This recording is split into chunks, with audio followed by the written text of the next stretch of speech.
The classroom buzzed with restless energy as the professor stepped inside, his presence commanding attention. His coat was slightly rumpled, his hair streaked with gray, but his eyes held a spark of quiet wisdom. He carried a stack of papers under one arm, and without a word, he set them on the desk.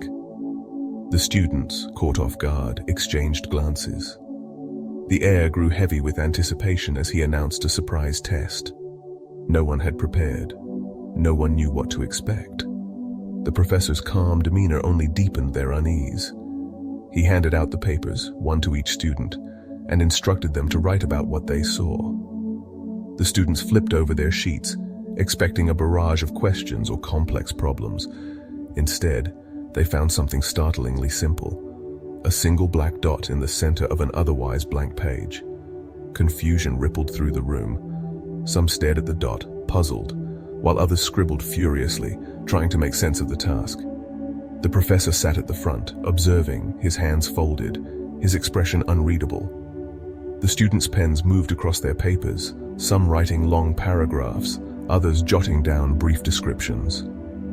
The dot consumed their focus. It was small, stark, and impossible to ignore. To some it seemed like a flaw, a mark that disrupted the purity of the white page. Others saw it as a symbol, perhaps of failure, imperfection, or even mystery. A few tried to analyze its placement, measuring its distance from the edges, calculating its significance. The room filled with the soft scratch of pens, the rustle of paper, and the weight of concentrated thought. Time passed, and the professor collected the papers.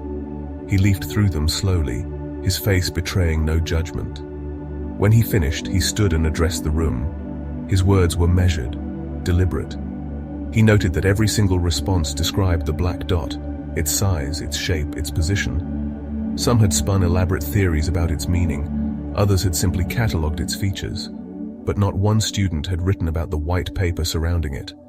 The vast expanse of blank space, which dominated the page, had gone unnoticed.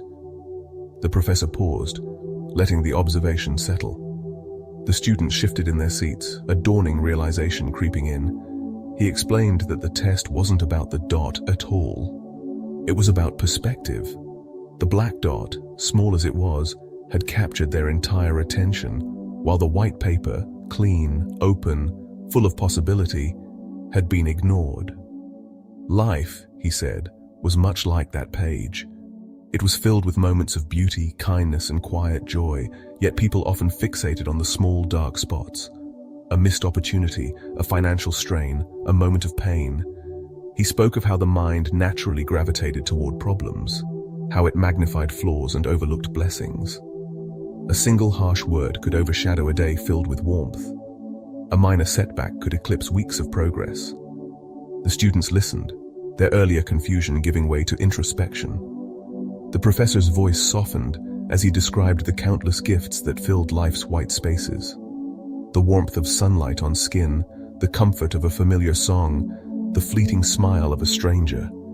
These were the things that made up the bulk of existence, yet they were so easily forgotten.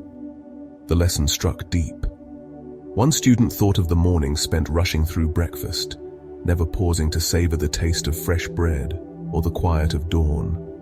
Another recalled evenings lost to worry, ignoring the laughter of loved ones in the next room. The professor's words painted a vivid picture. Life was not the sum of its troubles, but the expanse of its goodness. The black dots, illness, loss, conflict were real, but they were small in the grand scheme. To focus only on them was to miss the beauty of the whole page. The professor went on, his voice steady but infused with quiet passion. He spoke of how perspective shaped not just thought, but health, happiness, and resilience. By training the mind to notice the white spaces, one could find balance even in chaos. A walk through a park could soothe a troubled heart. A moment of gratitude could shift the weight of despair. The students felt a stirring within them, a sense that this simple lesson held a key to something profound. As the class ended, the students left the room changed. The professor's test had been no test at all, but a mirror held up to their minds. They began to notice the white spaces in their own lives. One found joy in the crunch of leaves underfoot during a walk home. Another paused to appreciate the warmth of a shared meal, the clink of dishes a reminder of connection. The lesson lingered, reshaping how they moved through the world. Days turned to weeks, and the students carried the professor's wisdom with them. When challenges arose, a missed deadline, a strained relationship, a moment of doubt, they thought of the white paper. They sought out the good, the friend who listened, the book that inspired, the quiet strength found in a deep breath. The black dots didn't vanish, but they grew smaller in the face of life's vast, beautiful expanse. The professor too carried on, teaching his classes, offering his quiet insights. He knew the lesson of the white paper wasn't a cure for all suffering, but a tool to navigate it. He saw it in the way his students began to smile more, to linger in moments of joy, to face difficulties with a new kind of courage. The black dot was still there, as it always would be, but it no longer defined the page. The lesson spread beyond the classroom. One student shared it with a struggling friend, who began to notice the small joys in her day: a warm cup of tea, a kind word from a colleague.